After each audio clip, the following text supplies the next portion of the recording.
Good morning po. Merry Christmas. Ayan. Actually, ang ganda po nung kanta po natin and it's a personal choice po. Nag-ano po tayo kay Brother Erwin. Sabi ko, Quiz, pwede mo bang i-consider tong kantang daw? Sabi po ng kanta, sa lahat daw ng bagay na ginawa ng Diyos, ako'y magpapasalamat. Sabi nga po ni Pastor kanina po sa atin, isang linggo na lang po, New Year na po. Tama? Tama po, di ba? Isang linggo na lang, New Year na. And today, ilang oras na lang po, we're going to celebrate po yung Christmas. We know, hindi naman po ito yung saktong araw, saktong panahon na ipinanganak yung Panginoon. Pero, ang mahalaga yung season. Tama? Na idinideklara natin, sineselebrate natin yung kapanganakan ng Panginoon. Pero, sa lahat ng bagay po na yun, ang dami po nating may pagpapasalamat. Tama? Tama po, di ba? Ang dami nating may pagpapasalamat. Ang dami nating pwedeng mabalikan. Ang dami nating pwedeng tignan. Sabi nga ng Psalms, if I could name it one by one, sasabihin ko, sabi ng Psalmist. Eh kung tatanungin ko po kayo, matatagalan po tayo. Kasi ang dami nating pwedeng pagpasalamat. And for today, ang atin pong pag-uusapan is a season of gratitude. Mga bagay na dapat ko bang ipagpasalamat at pagpapasalamat. Alam niyo po, yung word na pagpapasalamat daw is always associated pag may mga bagay na ibinibigay. Tama? Pag may nakatanggap ka, magpapasalamat ka. It's a common thing na pag may nag-abot, ang kasunod nun, thank you po. O kaya sa ulitin, ganun po ba? Pero it's always associated na meron tayong naririnig na pagpapasalamat pag tayo po ay nakakatanggap ng mga bagay-bagay. Pero ang tanong is that, ganun lang po ba umiikot yung salitang pagpapasalamat? Doon lamang po ba iikot? Kasi may natanggap ako, magpapasalamat ako. Kasi may na-experience ako, magpapasalamat ako. Ganun lang po ba yan? And sa babasahin po natin ngayon, pagbubulay-bulayan po natin ngayong umaga, titingnan natin kung anong klaseng pagpapasalamat merong ipinakita yung mga taong ito. And samahan niyo po ako, buksan po natin yung ating mga Bible in the book of Luke chapter 2. Yan, tayo po tayo lahat at magkaroon po tayo ng salitang pagbabasa. Luke chapter 2, beginning from verse 8 till verse 20. Ganito po ang gawin natin. Basahin ko po yung verse 8. Then, tutugon po kayo sa verse 20. Okay po? Nakita nyo na po ba? Ayun, nasa ano po, naka-ano po. Sige po, basahin po natin. Luke chapter 2, verses 8 to 20. Verse 8, ito po ang sabi. In that region that were shepherds living in the fields, keeping watch over their flock by night. Verse 9.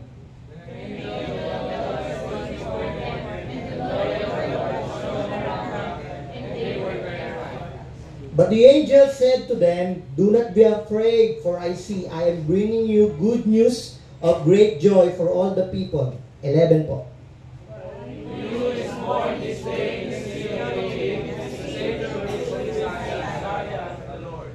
This will be a sign for you. You will find a child wrapped in bands of cloth, lying in a manger. Verse 13 po.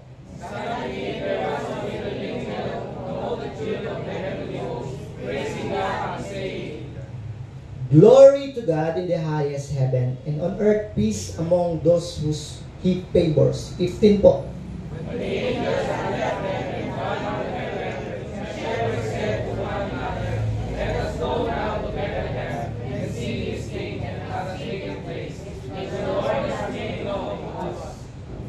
So they went with haste and found Mary and Joseph and the child lying in a manger. 17 po.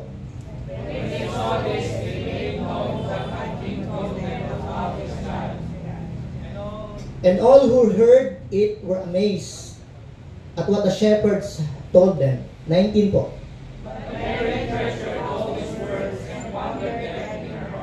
Verse 20, sabay-sabay po tayo. The shepherds returned, glorifying, praising God for all they have heard and seen, and it had been told them. Ang Panginoon po madakila sa kanyang mga salita. Manalangin po tayo. Mapagpala po namin Diyos na makapangyarihan po sa lahat. Minsan pa, Panginoon, kami po ay nagpapasalamat sa sandaling ito. Patuloy, malaya kang mangusap, malaya kang makakilos sa kalagitnaan namin. Kayo po may taas, madakilat mangusap lamang sa pangalan ng Panginoong Hesus. Amen and amen. Makakaupo na po tayo. Sabi po natin kanina, yung word na pagpapasalamat or being a grateful one is always associated kasi may natanggap ka. Ngayon, titingnan po natin kung anong klaseng pagpapasalamat merong pinakita po yung mga tao natin dito sa binasa natin. And particularly, yung character na pagpopokusan po natin is the shepherds. Okay po? So, yung shepherds, to give you a background po, ang mga shepherd is one of the, sabihin na natin, pinakamababang trabaho sa nung panahon nila Jesus Christ dati. It's the pinaka-least na trabaho. Pero marangal siya, ha? Pero ito yung pinaka-least na common na trabaho. Okay? Nung panahon na. And ngayon, titingnan natin, anong klaseng pagpapasalamat meron ba tayong makikita na dapat din nating tignan when we give gratitude sa mga bagay-bagay, and especially sa Panginoon po. And, tingnan natin, ano ba yung sinasabi dyan? Verse 15, anong klaseng gratitude meron pinakita yung mga shepherd dyan? Verse 15 po, sabi po dyan, when the angels had left them and gone into heaven, the shepherds said to one another, let us go to Bethlehem and see this thing that has taken place, which the Lord has made known to us. That gratitude always acknowledges God's blessing. Kung titingnan niyo po yung binasa po natin, nag-announce po yung mga angels sa kanila that may papanganak yung tagapagligtas, mag-uwi kayo. So there's a good news na sinabi yung angels po sa kanila. Kung titingnan niyo po yung background nito, kasi ang Israelite during that time, naghihintay po sila ng magandang balita in the first place. Kasi yung background nila, sila ay na-captive ng Roman government, Roman Empire. So, parang ang pangit na nangyayari sa paligid nila. Then suddenly, yung angel nag-announce, merong good news. May papanganak na bagong hari. So, nung marinig na yan, anong ginawa nila? They acknowledge yung bagay na yan. Kung titignan niyo po yung binasa natin, meron din yung word na they haste. Nagmadali silang puntahan. Sa atin po, sa mga bagay na ginagawa ng Panginoon sa atin, nagmamadali po ba tayong ina-acknowledge yung mga bagay na ginawa ng Panginoon sa atin?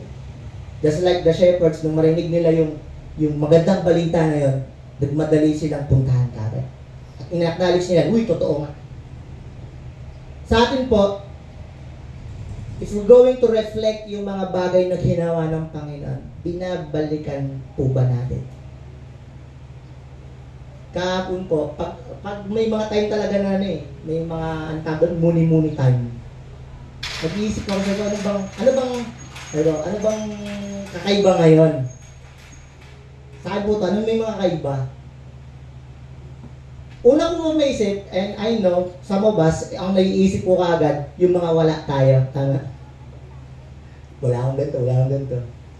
Pero, bigla pong pinag Panginoon ng, sabi ko, ayoko isipin yung wala. Pero, ang katotohanan ko rin, sa akin personally, ang daming bagay na ipinagkaloob ng Panginoon na wala akong una. And yun po yung gusto kong balikan at i-acknowledge na ibigay yung glory sa Panginoon. Kasi po, ngayon po tumatayo ako sa harapan na ito, wala po akong dala na pag-aari ko. Ano po yung ibig sabihin? Lahat po ito ay galing sa biyaya ng Panginoon. Mula paa hanggang taas. Mula nakasabit. Mula nasa buhok. Lahat po ay galing sa biyaya ng Panginoon. Titingnan ko, sabi ko nung nag-iisip-isip ako, at daming binigay ng Panginoon, wag ako mag-concentrate sa wala. Kasi wala din naman ako talaga nung ako nandito. At ang Panginoon ay nagpupuno sa lahat ng bagay na yun. At iyon yung masarap balikan at i-acknowledge. At ngayon po, matatapos na naman yung taon, nandun na naman tayo, ano yung mga bagay na pwede nating mabalikan na ginawa po ng Panginoon sa inyo? Again, huwag niyo muna pong tignan yung wala tayo. Wala pa nga po siya. Parating pa lang. Pero ang daming binigay na ng Panginoon una po sa atin at yun yung i-acknowledge natin. Just like the shepherd, nung marinig nila yung magandang balita, anong ginawa po nila? Nagmadali kagad at in-acknowledge nila. Sa atin po, bilang mananampalataya, this Christmas, huwag muna po natin tignan yung wala. Ako, nahuli ako dun sa ganong idea eh. To the point, sabi ko, kakawaan ko ba sarili ko? Ayaw ko. Ano ba? Swiper, no? Swiping. Di mo niyo umalis ka sa isipon ko. Pero nakakatawa po, kasi may isip pa isip mo yun, pero the really good thing is that ang daming bagay po na ginawa ng Panginoon. At yun yung kailangan i-acknowledge po natin. I-acknowledge natin na, Lord, thank you for the blessing. Thank you for this life na binigay mo po sa akin. Thank you for this family na meron ako. Thank you for this work na meron ako. Kasi ang totoo po yan, ang daming bagay na ginawa ng Panginoon at masarap pong balikan nyo. At bigyan ng parangal, pagkilala yung Panginoon sa bagay na yan. Kaya wag po natin tingnan lagi yung blessing lang dun sa bagay na kaagad meron dumarating. Minsan masarap din magpasalamat sa wala pa. Tama? Kagaya po sila. Totally, yung shepherds dito, hindi pa naman talaga nila po personally na experience eh. Narinig pa lang nila. Pero the reality is, nagkukumahog sila, nagmamadali sila na, wow, tignan natin yung experience natin. And this Christmas po, nawa, sa mga matatanggap, maaari, sa mga meron tayo, sa mga nagkaroon na po kayo, i-acknowledge natin ang Panginoon. Verse 17 and 18 po. Ano yung sumunod po dyan? Not only gratitude acknowledges God's blessing, 17 and 18, gratitude impact others. 17 and 18, sabi po dyan, when they saw this, they made known what they had been told about this child. And all who heard it were amazed and that what the shepherds had told them. Yung bagay na na-experience po nila, yung bagay na meron po sila, ano pong ginawa ng mga shepherd? They told it sa kapaligiran nila. Ibinahagi po nila. And sabi nung verse, and they were amazed. Namangha. So yung bagay na na-experience nila, yung bagay na natanggap nila, is nagkaroon po ng impact sa iba dahil ano pong ginawa nila? Dahil po nagkaroon ng gratitude dun sa bagay na ginawa ng Panginoon sa kanila. Nagkaroon sila ng pagpapasalamat na totoo yung ginawa, totoong may ipinanganak, totoong isinilang ang Panginoon, totoong may nangyari ganito, at nagkaroon po yun ng impact at namangha yung mga tao. Sa atin din po, wag nating kakalimutan na ibahagi din sa iba yung atin pong na-experience. By testimony, by material thing, anything po. At yung bagay na yun na na-experience, magkakaroon po ng impact po yun sa iba. Doon po papasok yung sa Matthew chapter 5. Ano po sabi ng Matthew chapter 5 verse 16? Let your light so shine. Hindi lamang po in action po yun. It also speaks of yung bagay na meron ka na nagkaroon ka ng impact sa kapaligiran. Na nagkaroon ka ng light para dun sa kapaligiran. And the shepherds, nung marinig nila yon, nung ma-experience nila yon, nung natanggap nila yon, ikinuwento nila sa iba. At dahil kinuwento po nila, dahil binahagi nila yung natanggap nila, nagkaroon po ng impact yun. Na-amaze din yung iba. Ito yung pinakamaganda, yung pinakauli ko. Gratitude leads to a change of perspective. Verse 20. Sabi po dyan, the shepherds returned, glorifying and praising God for all that they heard and seen, and it had been told them. Nagkaroon po ng ibang perspektibo. Nung ma-experience nila, nung marinig nila, nung matanggap nila yung blessing, nagkaroon po ng bagong perspektibo yung pananaw ng mga shepherd. Ano po yun? They return what? Glorifying, praising God. Nagkaroon ng changes. Nagkaroon ng impact sa kanila na pupurihin ko ang Panginoon. At sa atin po, every time na tayo po ay makaka-experience ng blessing sa Panginoon, anything po, kung ano man yung blessing na inaasahan natin sa Panginoon, kung yung bagay na yun, it will lead to something new perspective, na kung saan yung perspektibo na yun, pupurihin ko ang Panginoon at the end of this.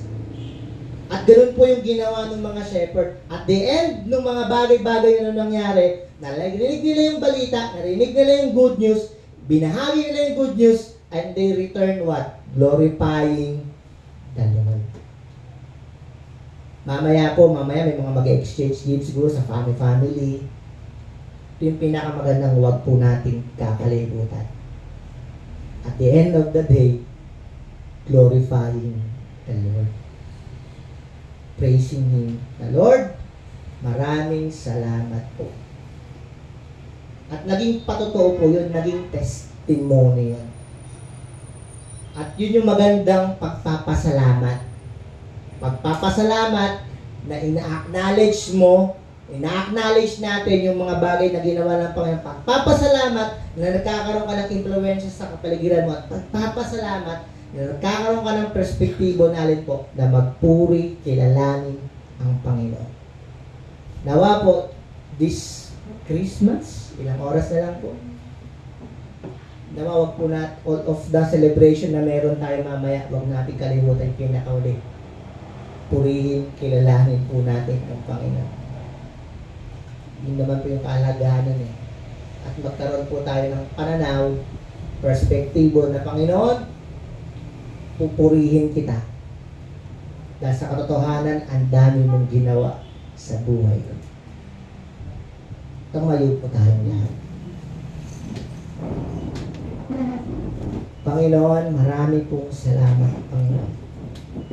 Tunay, Panginoon, binibigyan namin ng pagkilala yung mga bagay na ginawa mo po sa buhay namin. Hindi lang ngayong araw, hindi lang ngayong buwan, hindi lang ngayong taon. Sa tanang buhay namin, Panginoon. Ang dami mong bagay na ginawa. At patuloy namin binibigyan ng pagkilala yung Panginoon.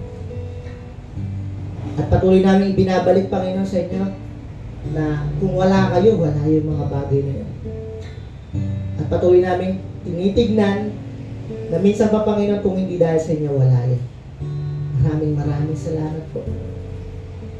Patuloy nagpapasalamat kami sa kung anong meron kami, Panginoon. Sa pamilya, sa katrabaho, sa church family, meron kami. Sa bawat isang meron kami, Panginoon, ngayon, maraming salamat.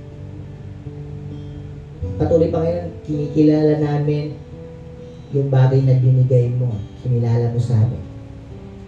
Pinagmamapuri po namin yung Panginoon. Maraming salamat.